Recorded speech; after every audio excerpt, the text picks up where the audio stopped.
Today we are starting our geography book. Its first chapter is resources. First of all, I want to clear what is resources. Everything as we find in our surrounding which fulfills our needs. कोई भी चीज जो हमारे चारों तरफ environment में है, चाहे वो नेचुरल है चाहे वो मैन मेड है, if it's fulfils our need, अगर वो हमारी आवश्यकताओं को पूरा करती है, दैट इज रिसोर्सेस. तो everything which you find in our environment और our surrounding which fulfills our needs is known as resource. There are three qualities of any resource. First thing is it is technically developed. Second is economically feasible. And third, culturally acceptable. यानी किसी भी चीज को resource बनने के लिए तीन चीजों की बहुत जरूरत होती है. सबसे पहला टेक्निकली डेवलप्ड, कि वो रिसोर्स डेवलप्ड होना चाहिए. सेकंड, इकोनॉमिकली ज़्यादा कॉस्टली नहीं होना चाहिए, फिजिबल हो, उसका यूज़ करना आसान हो. कल्चरली एक्सेप्टेबल, यानी वो चीज़ हमारे कल्चर में, जैसे इंडियन कल्चर उसके अकॉर्डिंग वो एक्सेप्टेबल होनी चाहिए. तो everything which is our surrounding who fulfils our needs is known as resource. So there are three quality of resource. It is technically developed, economically feasible and culturally acceptable. Clear? Now I will explain the interrelationship between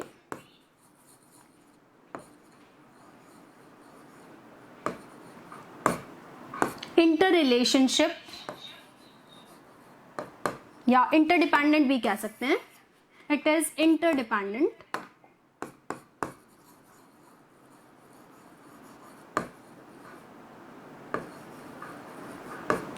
of human being.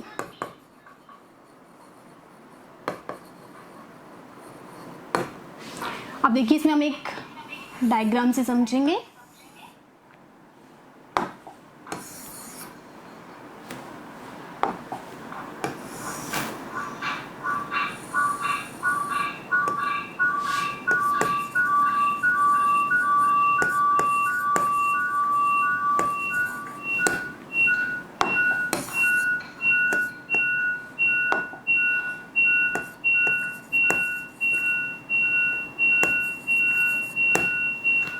देखिए, human being interact with nature, so natural surrounding या natural environment. सबसे ज्यादा जरूरी है कि human being किन से interact करता है, नेचुरल एनवायरनमेंट से इंटरेक्ट करता है. जैसे आप सांस लेते हैं, ठीक है, आपको ऑक्सीजन इनहेल करनी पड़ती है, ठीक है, या कार्बन डाइऑक्साइड आपको निकालनी पड़ती है. तो इस तरह से नेचर से आप क्या कर रहे हैं, इंडिपेंडेंट, इंटरडिपेंडेंट है आप नेचर पर, ठीक है. ठीक इस तरह से जैसे आप नेचर से कुछ लेते हैं, आप भी नेचर को कुछ देते हैं. So these are interdependent. Second है इंस्टीट्यूशंस. अब देखिए इंस्टीट्यूशंस कैसे. Every human beings is related to any type of institutions. हर जो ह्यूमन बीइंग है वो किसी ना किसी तरीके से किसी ना किसी इंस्टीट्यूशन से जुड़ा हुआ है. वो सोशल इंस्टीट्यूशंस भी हो सकते हैं, वो इकोनॉमिक इंस्टीट्यूशंस भी हो सकते हैं, वो प्रोफेशनल इंस्टीट्यूशंस भी हो सकते हैं. For example, as we are attending the class, so we are belongs to a educational institution VSI. ठीक है, हम VSI से जुड़े, ये क्या है, एजुकेशनल इंस्टीट्यूशन है. So every human being is related to any institution. Family, हर व्यक्ति एक परिवार से जुड़ा है, so family is a social institution. Third thing is technology. Third thing is technology. Human beings are also interdependent with technology. किसी भी resource को when you use, you have a accessible technology. आप किसी ना किसी टेक्नोलॉजी का use करते हैं. जैसे अभी हम ऑनलाइन क्लासेस ले रहे हैं, so we are using the technology.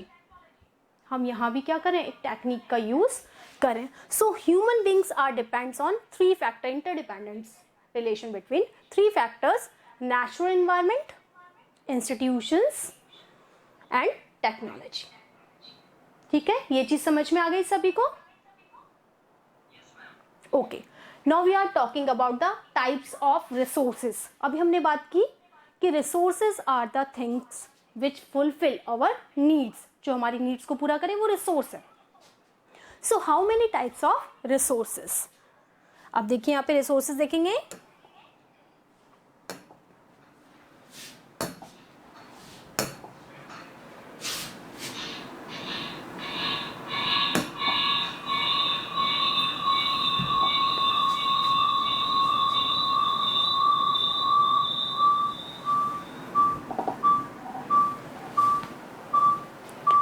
These are the types of resources.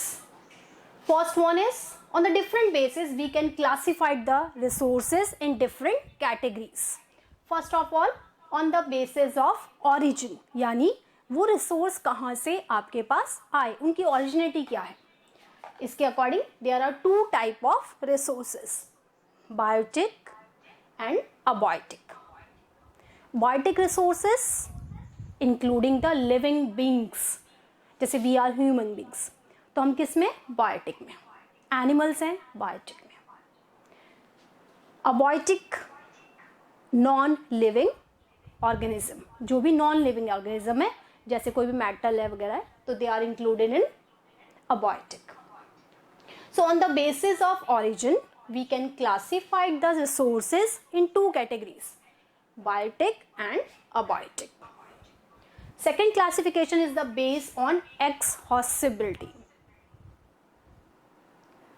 There are renewable or non-renewable resources. What is renewable resources? Renewable resources which are reproduce. वो resources जो हम reproduce कर सकते हैं. ठीक है, जैसे water is a renewable resource. कैसे? By the rain circle. हमें पानी क्या होता है, वापस मिल जाता है. So water is a renewable resource, it is reproduce, दोबारा बन जाता है. कैसे? हर साल हम बारिश का इंतजार करते हैं, ठीक है, वापस हमारे पास पीने का शुद्ध पानी आ जाता है. So it depends on water circle. ठीक है. Non renewable resources which can not be reproduce, जो रिप्रोड्यूस नहीं किए जा सकते. For example fossil fuel. आपको प्रोसेस तो पता ही है कि फॉसिल फ्यूल क्या होता है, कि बहुत सालों तक वनस्पतियां जब दब जाती तो उससे फ्यूल डेवलप्ड होता है. So we can not it reproduce, उसे हम रिप्रोड्यूस नहीं कर सकते. Like coal, petroleum. But there are some energy resources which are replenish, जैसे सोलर एनर्जी, टाइडल एनर्जी. ठीक है, दीज आर रिन्यूएबल रिसोर्सेज. तो on the basis of exhaustibility there are 2 type of resources, renewable resources and non renewable resources. ठीक है. अब इसमें renewable resource में आप एग्जांपल भी दे सकते हैं यहाँ पर, कि रिन्यूएबल में क्या आ गया, वाटर आ गया. ठीक है, it is renewable. Non renewable में फॉसिल फ्यूल का एग्जांपल दे सकते हैं. Third classification is the based on ownership. ठीक है, ऑनरशिप समझते हैं ना, किसके नियंत्रण में. So there are 4 categories on the basis of ownership. First is individual. Individual मतलब जो किसी की पर्सनल प्रॉपर्टी है. अगर मेरा घर है, it's my on resource, so it is individual resource. Second is community. Community resources कौन से होते हैं, जैसे आपके एरिया में जो पार्क है, इट इज कम्युनिटी रिसोर्स, क्योंकि पार्क में तो नहीं मैं ही खेल सकती हूँ या ये ही खेल सकता है, वो सबकी ज्वाइंट वेंचर है. That is community resources which is owned by not a single one, it is owned by a community or a social or a commercial group. National resources. National resources which are the property of a nation, जो किसी देश की property है, जैसे parliament house, वो हमारे देश की प्रॉपर्टी है, इंडिया का है, वो रशिया का नहीं है. ठीक है, तो it's a national resource. Now we talking about the international resource. IMF, WHO, these are known as the international resources because these organization doesn't relate with the one nation. It relates with the so many member nations. So it is international organization. So it is clear on the basis of ownership, individual, community, national or international. The last classification is based on development. How, on which stages the resources are developed. First one is potential. Potential समझते हैं कि is the resources are developed or not, उनमें capability है कि नहीं. So that is potential. When we find out the capability of any resource, that is potential resource. Second is developed, which is technically accessible. जिन्हें हमें technically उसको हमने find out कर लिया, that is developed. Potential और developed में क्या फर्क है?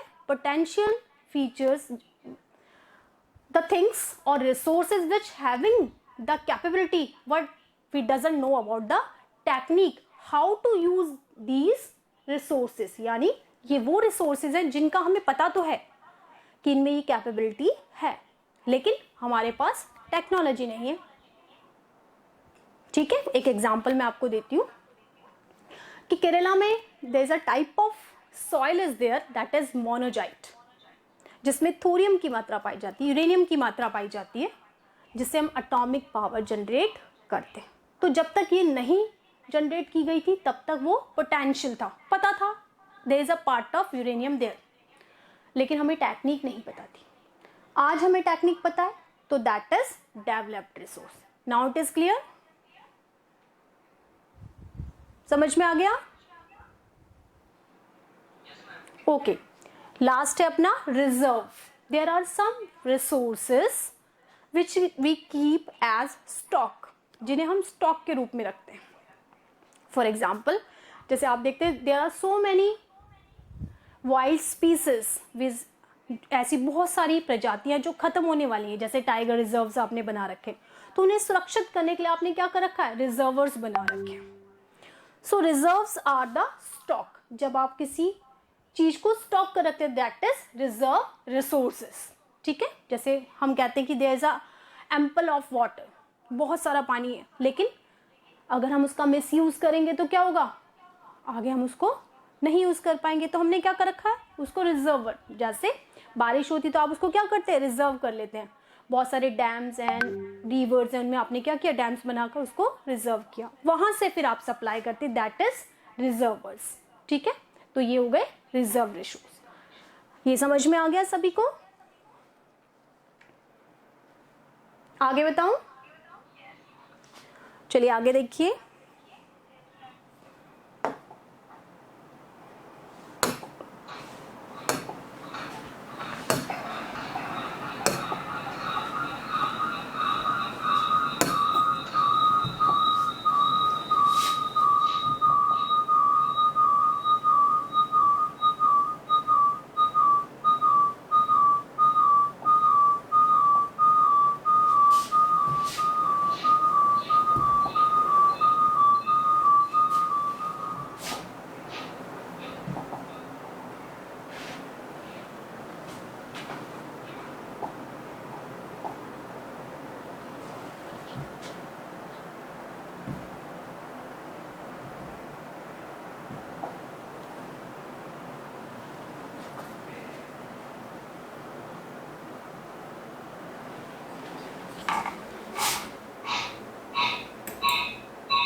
अब देखिए रिसोर्सेज की एक और टेबल मैं आपको दिखा रही हूं.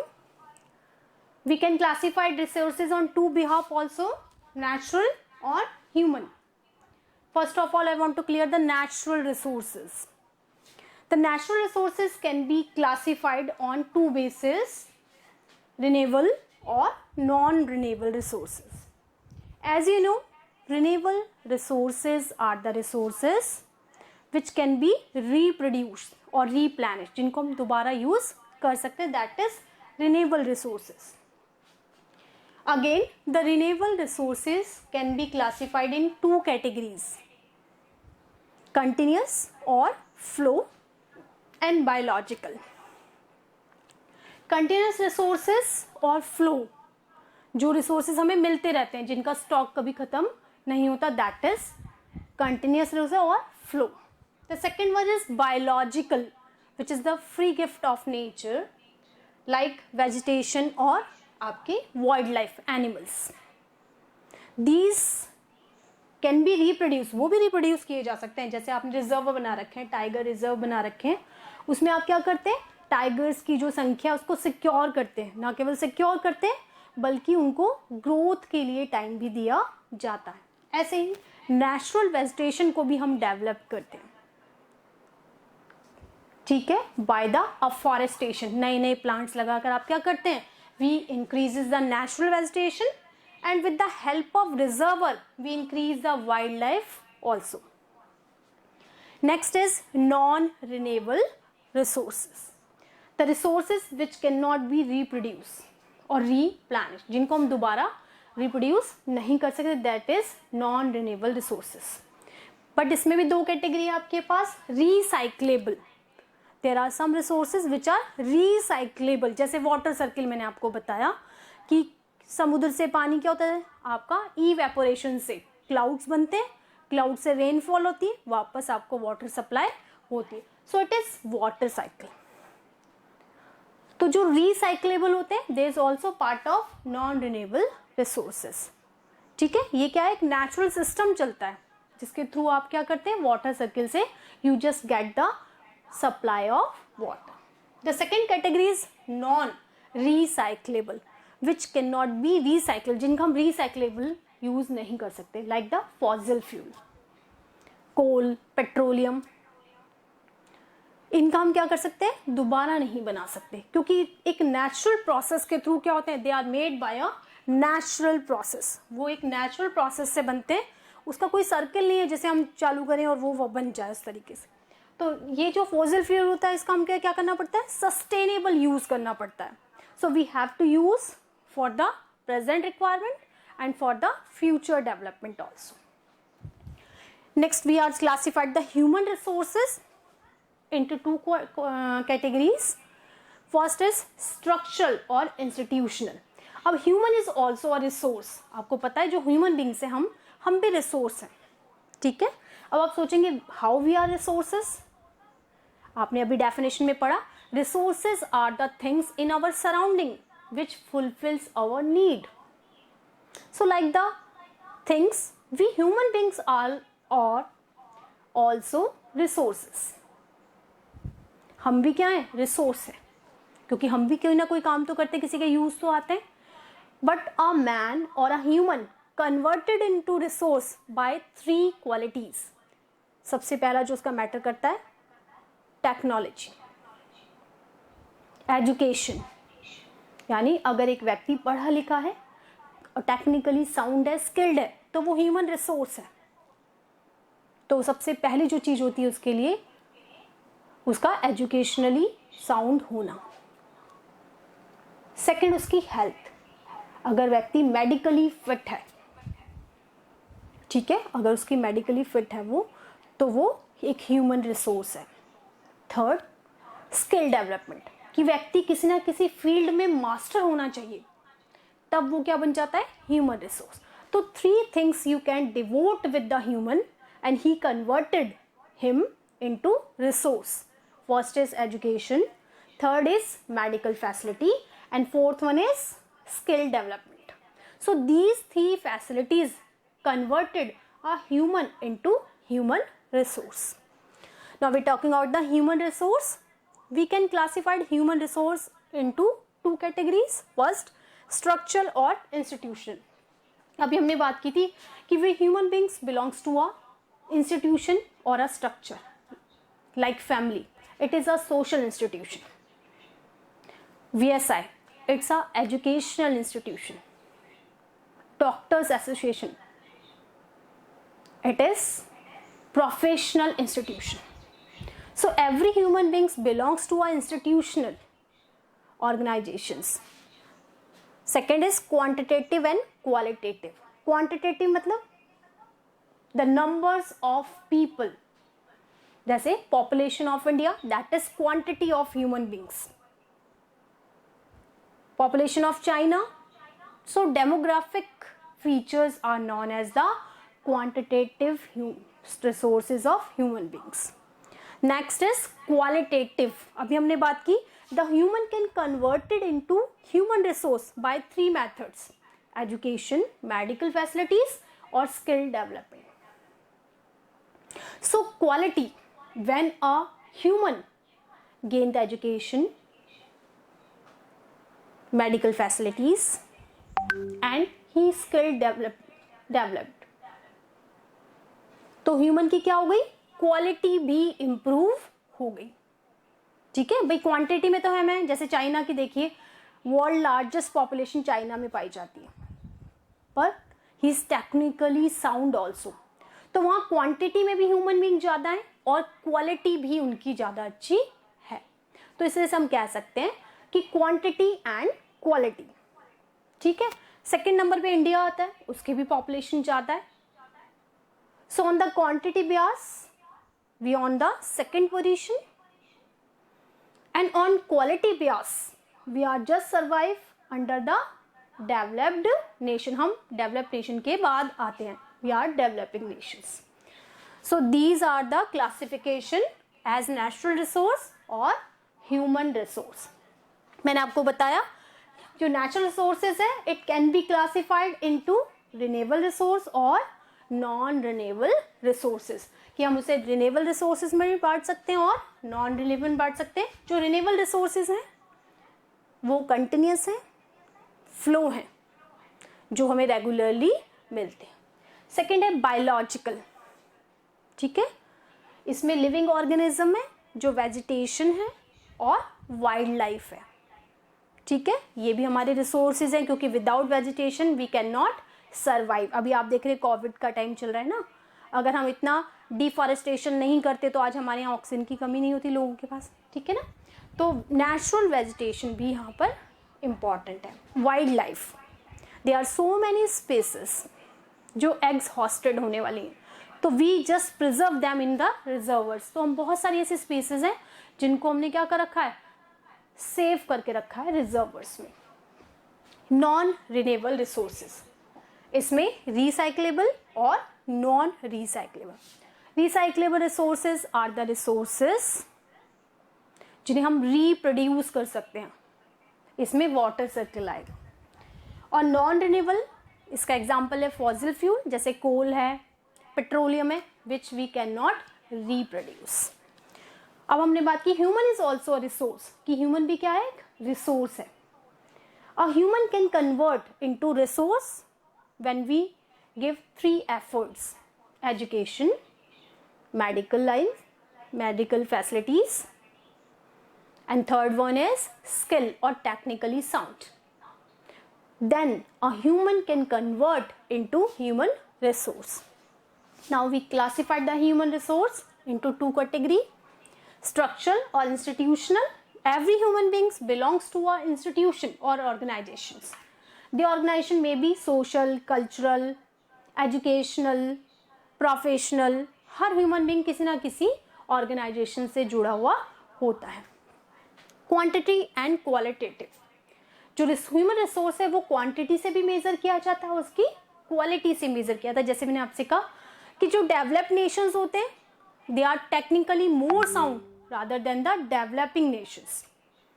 तो वहाँ क्वांटिटी ह्यूमन बीइंग्स की चाहे कम हो, लेकिन क्वालिटी में वो बहुत साउंड होते हैं. और जो डेवलपिंग नेशंस होते हैं उनकी पॉपुलेशन ज़्यादा होती है, यानी क्वांटिटी में साउंड है, लेकिन अभी टेक्निकली वो इतने साउंड नहीं है कि क्वालिटी में साउंड हो सके. समझ गए? यहां तक कोई दिक्कत किसी को भी? कोई दिक्कत आ रही है यहां पर? सबको समझ में आ गया?